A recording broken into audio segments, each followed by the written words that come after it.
ஒன்றாம் வசனம் வாசிப்போம்.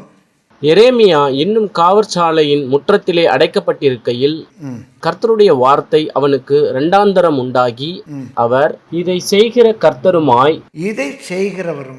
அந்த வாக்குத்தத்தங்களை செய்கிறவர், maker, is creator, is maker. நமக்கு என்ன செய்யணுமோ அதை செய்கிறார். இதை செய்கிறவருமாய் இதை திடப்படுத்தும்படி, இதை என்றால் எதை? நமக்கு கொடுத்த வாக்குத்தத்தம். உங்களுக்கு ஒரு வாக்குத்தத்தம் கொடுத்துருக்கார், இதை செய்வேன், ஒரு வாக்குத்தத்தம் கொடுத்துருக்கார். அந்த வார்த்தை இப்போ ஆவியாக இருக்குது. அந்த வார்த்தையை நம்ம பார்க்க முடியாது. இப்போ உலகப்பிரகாரமாக சொல்கிறேன், உனக்கு ஒரு கார் தருவேன் அப்படின்னு ஆண்டவர் சொல்கிறார். அந்த காரை நம்ம பார்க்க முடியல. உனக்கு ஒரு பைக் தருவேன், இந்த பைக்கை நம்ம பார்க்க முடியல. இல்லை உன நான் இப்படி ஒரு லீடர் ஆக்குவேன், கர்த்தர் சொல்கிறார். எனக்கு இப்படி ஒரு வாழ்க்கையை கொடுப்பேன், அதை நம்ம பார்க்க முடியல. இப்போ அந்த வார்த்தை ஆவியாக இருக்கு. அந்த வார்த்தை ஆவியாக இருக்கு. அந்த வார்த்தையை திடப்படுத்தும்படிக்கு சாலிடாக்கணும். அப்போ என்ன செய்யணும்?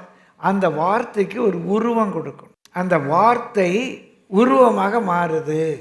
பிரியமானவர்களே, அது ஒரு பைக்காக மாறுது. அந்த வார்த்தைக்கு இப்போ உருவம் வருது. அது ஒரு காராக மாறுது, அது ஒரு வீடாக மாறுது.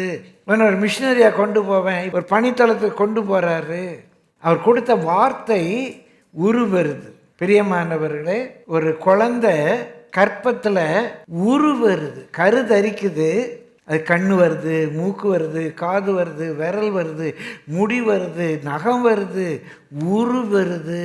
அதான் உருவருகிற நாட்கள். அதே போல் கர்த்தர் கொடுத்த வாக்கு தத்தம் உருவரணும். இதை செய்கிறவருமாய் இதை திடப்படுத்தும்படிக்கு இதை உருவேற்படுத்துகிற கர்த்தராகிய இருக்கிறவராகவே இருக்கிறவர் சொல்லுகிறதாவது, நீ என்னை நோக்கி கூப்பிடு, அவ்வளோ போதும்.